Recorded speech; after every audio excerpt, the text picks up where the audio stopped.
चलिए पढ़ा question number 7।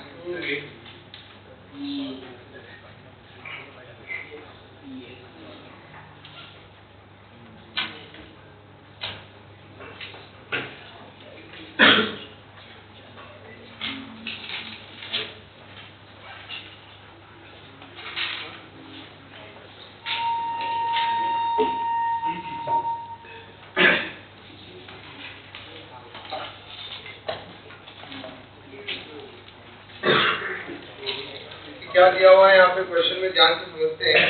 एक यूनिफॉर्म रॉड है जिसका लेंथ कितना है, एल दिया हुआ है।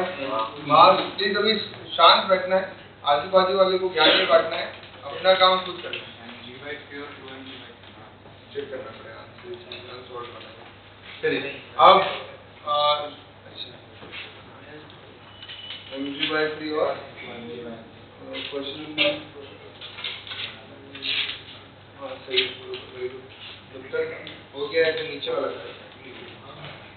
ओके, ध्यान देंगे। अभी क्या दिया हुआ है हमारे पास में, हमें टेंशन निकालना है और दोनों साइड जो है लेंथ इक्वल है। और यहाँ पर जब हम इसको डायग्राम से देखेंगे तो क्या ये सिस्टम अभी आपको इक्विलिब्रियम पे दिख रहा है? क्या ये सिस्टम आपको इक्विलिब्रियम पे दिख रहा है? ऐसे कुछ भी बोला है। हैंगिंग सिस्टम हमेशा अपने लाइफ में क्या होता है, इक्विलिब्रियम ही होता है। वो मोशन में तो आ नहीं सकता, ना तो यार रोटेट करते हुए दिख रहा है, ना ही कहीं भागते हुए दिख रहा है। ये इक्विलिब्रियम में है सिस्टम, हैंगिंग। अब इस केस में हमारे को क्या निकालना है, टेंशन निकालना है। तो आप एक काम करें, जब इसका फ्री बॉडी डायग्राम बनाते हैं तो इसमें टेंशन उधर ये लिख दिया हमने, TA TB का खुद का वेट जो रहेगा वो कहाँ लगने वाला है, एकदम सेंटर पॉइंट पे। ठीक है, ये एक्चुअली में रॉड का आखिरी है। तो ये रॉड का लेंथ कितना है हमारे पास, ये L है। तो आई थिंक L/2 पे यहाँ कहीं होगा, इसका वेट लग रहा है W।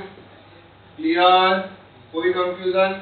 जब भी बॉडी इक्विलिब्रियम में हो तो हमारे को 3 चीज देखनी है। एक तो समेशन ऑफ टॉर्क जो है वो क्या होगा, 0। एक force, summation of force in x direction, वो भी क्या होगा, 0। एक होगा summation of force in y direction, वो भी क्या होगा हमारा 0। कोई कंफ्यूजन इसके अंदर? ये 3 चीजों से हमारा काम हो जाएगा। यहाँ x में कोई फोर्स दिया हुआ नहीं है, तो y में हम लोग देखते हैं कि अरे नेट इक्विलिब्रियम में है, नेट फोर्स y में 0 है, तो upward force equal to downward force. तो एक इक्वेशन तो हमें ये मिल गई है। वेट को हम क्या लिख देते हैं, mg। क्या लिख देते हैं, mg। क्लियर हो गया है? अब हमारे अब क्या करना पड़ेगा, एक और इक्वेशन चाहिए, क्योंकि एक इक्वेशन में 2 वेरिएबल है। तो किसके हेल्प थ्रू जाए, टॉर्क के। किसके थ्रू जाए, टॉर्क। अब नेट टॉर्क 0 है। अब नेट टॉर्क 0 जो है आप किसी भी पॉइंट के अबाउट ले सकते हो, जो इच्छा हो आप उस पॉइंट के अबाउट नेट टॉर्क ले सकते हो। इक्विलिब्रियम में तो हर पॉइंट के अबाउट नेट टॉर्क क्या आएगा, 0 ही आएगा। तो हमने मान लेते हैं A पॉइंट के अबाउट लिया। क्यों A पॉइंट के अबाउट लेने से फायदा क्या होगा बताओ? ताकि A का टॉर्क क्या आ जाएगा, 0। तो एक वेरिएबल इक्वेशन में कम होगा। बाकी आपकी इच्छा, आपको B के अबाउट लेना है तो B के अबाउट लो, आपको सेंटर के अबाउट लेना है सेंटर के अबाउट लो, जो इच्छा है वो ले सकते हैं। किसी भी पॉइंट के अबाउट टॉर्क लिया, दैट इज इक्वल टू 0। तो दैट इज इक्वल टू कितना आ रहा है, TA इंटू, तो 0 आ गया है। और W का यहाँ से परपेंडिकुलर डिस्टेंस कितना है, L/2। तो अब ये कौन सी डायरेक्शन में, मैंने क्या बोला, जिस पॉइंट के अबाउट टॉर्क लेते हैं फोर्स को उसकी तरफ घुमा दो, उसकी तरफ घुमा दो। क्लियर?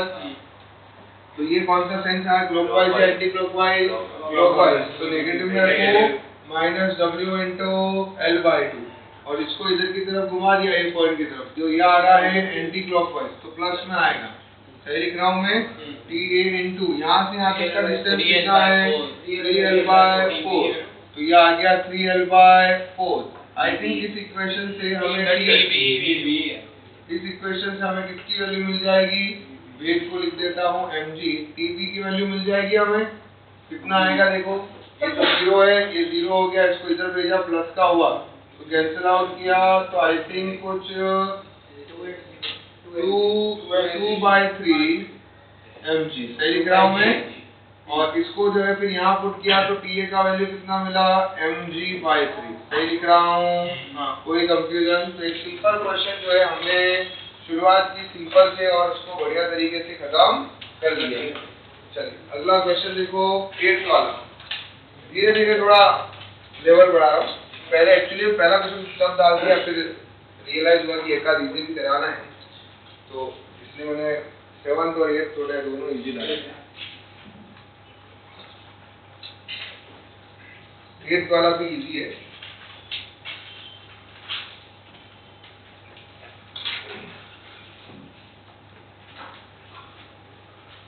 और बेटा ये जो मैं क्लास नोट्स के क्वेश्चन की शीट दे रहा हूँ, इस चैप्टर की है दूसरी शीट है, तो इसका प्रिंट आउट निकाल के रखो, है ना? इसका प्रिंट आउट निकाल के अपने पास रखो, क्योंकि क्लास नोट्स के न्यूमेरिकल के क्वेश्चन तो चाहिए ना आपको। और पहले वाले चैप्टर में 4 शीट दी थी मैंने, ठीक है? अब इसमें हर टॉपिक वाइज धीरे धीरे शीट मिलती जाएगी आपको।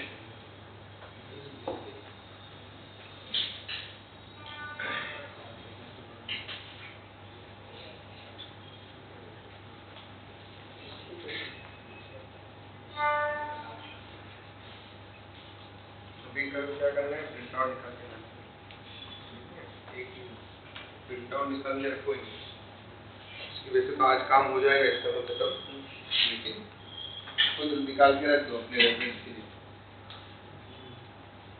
ताकि क्वेश्चन लिखने में टाइम वेस्ट ना करें हम, ठीक है ना?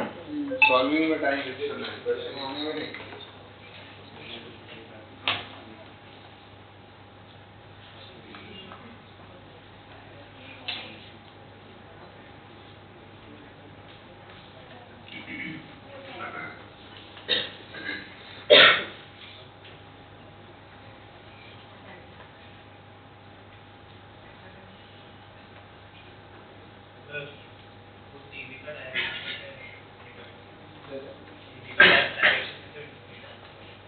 टॉर्क का डायरेक्शन ना, तो अपन टॉर्क का डायरेक्शन कैसे करते हैं? जिस पॉइंट के अबाउट टॉर्क लेना है और फोर्स किधर लगा है, ऊपर की तरफ, तो अगर इस डायरेक्शन के अबाउट, इस पॉइंट के अबाउट टॉर्क चाहिए तो फोर्स को उसकी डायरेक्शन की तरफ घुमा, क्योंकि ये देखना अगर मुझे इस पॉइंट के अबाउट चाहिए, फोर्स क्या करेगा, इस बॉडी को इधर की तरफ घुमाएगा। तो जिस पॉइंट के अबाउट आपको टॉर्क लेना है, फोर्स को उसकी तरफ घुमाना। तो अब ये एक पॉइंट इधर है, इधर, अब जब वेट नीचे आ रहा था, ये पॉइंट इधर है, तो वेट को उसकी तरफ घुमाना। ये डायरेक्शन के लिए अपने वर्ड में लिख दो,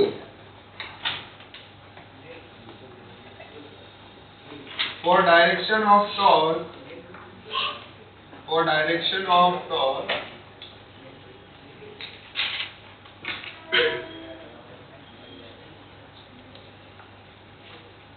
turn the force direction towards the point about which we are finding torque, ठीक है? ये अगर आप भूल जाते हैं तो लिख के रख दो सही में, ठीक है ना? हाँ जी, अभी आई थिंक 8th वाला तुमने पढ़ लिया होगा, सॉल्व हो गया है दोस्तों, नहीं हुआ? आपको जान के थोड़ा ऐसा हैरानी सी होगी, दिया मैंने सिंगेज में से, लेकिन same question, same to same question हमारे महाराष्ट्र बोर्ड की स्टेट टेक्स्ट बुक के लॉज ऑफ मोशन, तो लॉज ऑफ मोशन में स्टेट टेक्स्ट बुक में लॉज ऑफ मोशन में टॉर्क दिया हुआ, टॉर्क, सेंटर ऑफ मास सब एक ही चैप्टर में, उसका जो है पीछे जो अपने टेक्स्ट बुक क्वेश्चन होते हैं ना, उसका क्वेश्चन है, सेम यही क्वेश्चन है, महाराष्ट्र स्टेट टेक्स्ट बुक के लॉज ऑफ मोशन का ये क्वेश्चन दिया हुआ, और एक से एक खतरनाक क्वेश्चन उसमें दिए हुए, मतलब जितने सिर्फ लॉज ऑफ मोशन चैप्टर में, बाकी में तो घटे हैं। और अभी इसमें भी देखोगे आप 12th कोर्स में भी उतने योगदान नहीं, लेकिन एक आध क्वेश्चन अच्छे हैं, जैसे वेव ऑप्टिक्स चैप्टर है, उसमें जो है स्टेट टेक्स्ट बुक के क्वेश्चन बड़े अच्छे हैं। पढ़ा सबने क्वेश्चन? क्या दिया आया भाई अपने हीरो आर्यन? कल्पक, कल्प कुछ हवा लगी कैसे करना है? अरे ये लिख दिया था नोट, दोस्त किसने पूछा था वो लिख दिया ना बेटा, तो ये अपने वर्ड में लिख दिया।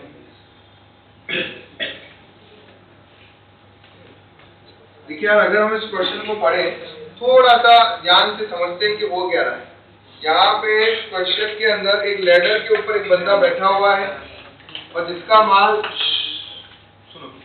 80 kg है और 60 डिग्री का जो है दोनों लेग के बीच का जो है एंगल है और यहाँ पे हमें जो है कांटेक्ट फोर्स यहाँ का द फैट पर्सन सिटिंग, मतलब जिसका मास 80 किलो से ज्यादा है यहाँ मोटा बोला गया है। अब find the contact force exerted by the floor on the each leg and the tension in the crossbar मतलब जो दोनों लेग को कनेक्ट करके रखा हुआ है। अब